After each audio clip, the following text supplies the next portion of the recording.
Hi, thanks for joining me. I'm going to get straight to the point. Too many businesses who receive investment don't make it. And it's because they start up or scale up the wrong way. So we had to rewrite the rulebook. This is only a short video, but I can assure you you've never heard anything like this before. So I'm just going to explain why it doesn't work, and then you'll see why what I'm suggesting is so important. Over the past 10 years, I've researched and experimented with B2B marketing because we all knew it wasn't working. Business Insights published an article saying that half the reasons behind the failures were marketing related. And this is because CMOs and CEOs have accepted the narrative from the software companies and rely on marketing technology, believing it can replace or enhance engagement, which of course it doesn't. But marketing automation in itself is flawed. First, it was designed for a one-to-one sales journey for business to consumers. It demands an email and exchange for content using cookies, something Apple's about to put a stop to. But it also forces an unwanted transaction on the browser.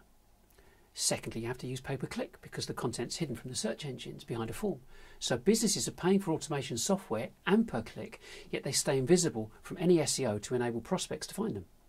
Thirdly, marketing technology narrative says marketing works in a linear fashion, and they keep using a funnel as an illustration and executing one campaign after another, which means they never get to know what works best and forces them to think they need more budget to get more exposure. So the MarTech companies come along and say, to get more exposure, you need to adopt an ABM strategy. So buy this add-on. But ABM simply creates more of the same one-to-one sales journeys to now communicate to multiple decision makers, which increases the workload, but still without the results. But we all know businesses never buy or research in a straight line or in a linear fashion because we evaluate everything about a company, then we compare, then we decide. So because of misusing automation, marketing fails to deliver the results, forcing the businesses to revert to cold calling, with the odds of finding someone interested being about 400 to 1. So it's no surprise that the average profit per person per annum stays low at about 100 grand or so. And to rub salt in the wound, recruitment companies and the business press know the average tenure of CMOs over the past 6 years is about 18 months. So this keeps leaving businesses high and dry, waiting for a replacement CMO to rehash a similar automation strategy because no one knows any better, and then they're back to square one. So what's the answer? Well, actually you are, because you can get to influence how business plans are put together, which is where the problems start. According to Gartner, 83% of businesses research digitally before they'll connect with the salesperson. So businesses have to have the right content in a choice of formats because no one can second guess what someone likes. Now, I want to stop there. What I've just described, right from the beginning, are the accepted business practices for every business out there. But we both know that something like 90% of all businesses fail within 10 years. So, this is the best part of the video, and why our approach is just so simple, is to prepare all the marketing assets in advance. Outsource the content in different formats, focus it on educating prospects and aligned to how the businesses buy. And to get exposure, create a program of multiple different adverts posted every day for 4 weeks and then repeat the sequence for up to a year or more. I mean, it really is like set and forget, and that's what this is supposed to be like with all this technology available.